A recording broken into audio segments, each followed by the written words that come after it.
High everyone आज के रान्ना करब बेगुन आलू दिए माछ झोल। खूबी स्वाद दारुण मजार रेसिपि एक बार खेले बार बार खेते इच्छा करबे। चलो जाई मूल रेसिपिते। प्रथमे आमी एखाने सरिषार तेल यूज करेছি, এটা অপশনাল, আপনারা ইচ্ছা করলে সয়াবিনের তেল ইউজ করতে পারেন। আমি এখানে পেঁয়াজ কুচি দিয়ে দিলাম। এখন এটা ভালো করে একটু লাল লাল করে ভেজে নিতে হবে প্রায় 5 মিনিট। এই দেখুন পেঁয়াজ ভাজা হয়ে গিয়েছে। এখানে আমি হালকা একটু পানি অ্যাড করেছি। এখানে পেঁয়াজ পেস্ট, আদা পেস্ট, রসুন পেস্ট দিয়ে আবারও কিছুক্ষণ ভেজে নিয়ে এখানে কাঁচা মরিচ দিয়ে দিলাম, স্বাদমতো লবণ, জিরা গুঁড়া, সব রকম মশলা দেওয়াই প্রায় কমপ্লিট। তবে এখন আমি দিয়ে দিচ্ছি হলুদ গুঁড়ো,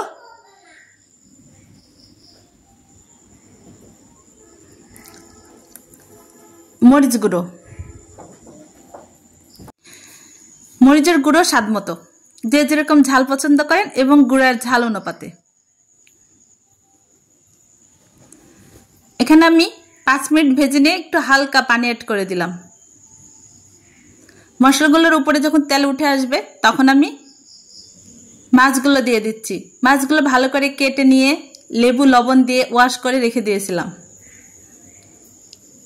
এখানে আমি রুই মাছ ইউজ করেছি, এটা অপশনাল, আপনার ইচ্ছা করলে যে কোনো মাছ রান্না নিতে পারেন। রান্নার রেসিপি একই রকম থাকবে। মাছগুলো উল্টিয়ে ভালো করে কষিয়ে নিতে হবে।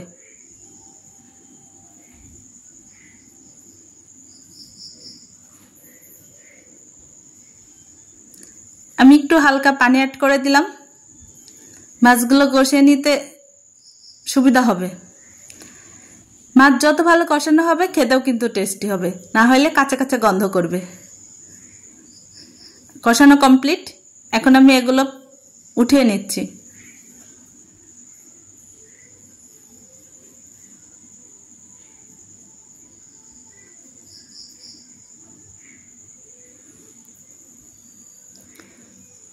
এক পিস করে সব মাছগুলো উঠিয়ে নিলাম।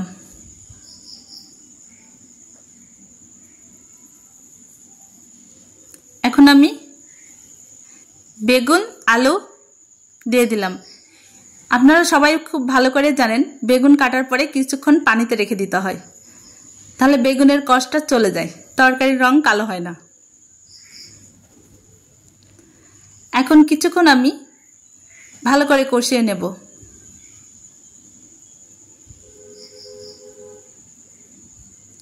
পানি অ্যাড করছি, এটা অবশ্যই একটু গরম পানি দেওয়ার চেষ্টা করবেন, বেগুন তাহলে খুব তাড়াতাড়ি সিদ্ধ হয়ে যাবে।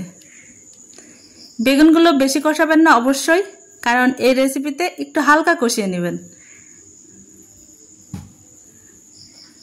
এই দেখুন এখন আমি মাছগুলো দিয়ে দিচ্ছি।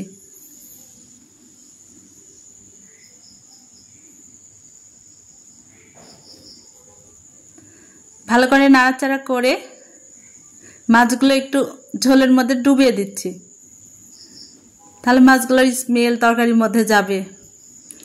গরম গরম ভাতের সঙ্গে বেগুন আলু মাছ ঝোল খেতে কিন্তু খুবই মজার লাগে। তরকারিটা চেক করে নেবেন, লবণটা অ্যাডজাস্ট করে দেবেন। রান্না প্রায় শেষের দিকে। এখানে আমি জিরা ভাজার গুঁড়া অ্যাড করে দিলাম। জিরা ভাজার গুঁড়া কিন্তু দিতেই হবে। ঝোল তরকারিতে যখন আপনি জিরা ভাজার গুঁড়া অ্যাড করবেন এটা খেতে দারুণ হবে, তরকারি গুণ বহুগুণে বেড়ে যায়। ওকে, ভালো থাকবেন, দেখা হবে নতুন কোনো রেসিপি নিয়ে।